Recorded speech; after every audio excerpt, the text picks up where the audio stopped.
Sometimes people have had a difficult childhood that forcing them to change their minds and dreams. They grew up and they have taken difficult decisions that changed their whole life. But all those decisions were to help their families to get ahead.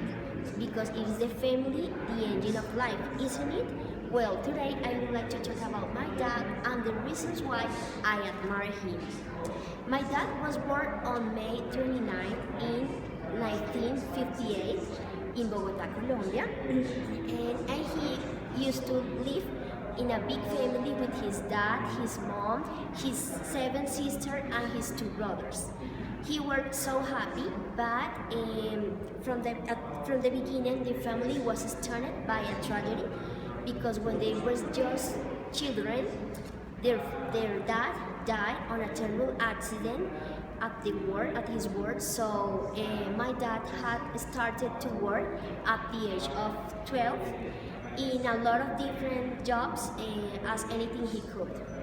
So he always thought he would go to the flight school, but he changed his mind because of money problems and also because he had to help his family to get ahead.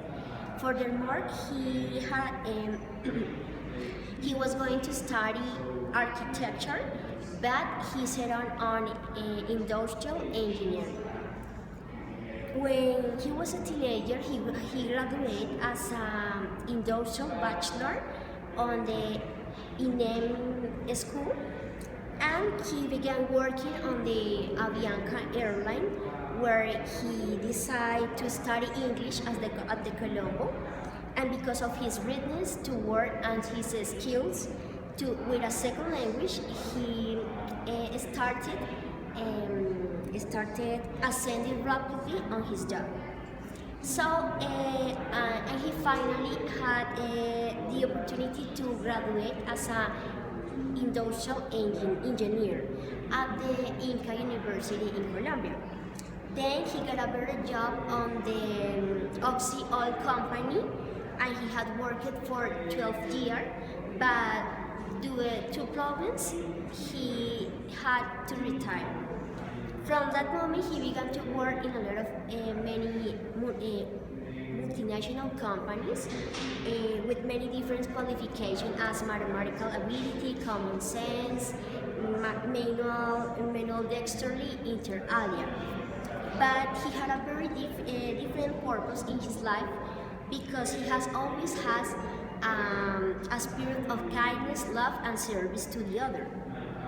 He should have continued as a successful engineer, but he couldn't have known how much he would have given to the others. Everything started when he knew some cases from his sister's job, who is a nurse and works at a psychiatric clinic, and she told him that a lot of patients from this place didn't have better choices of life than to live interned in a clinic. So for those reasons, my dad decided to create a foundation where he and all his teams always help to all those psychiatric patients, and they offer care, love, and protection to those patients and all their families. I really admire my dad because even though he lived a difficult life since he was a child, he has given his life in the service of many families that need him. And he has learning to emerge in the middle of hardship to be someone better every day. Thank you.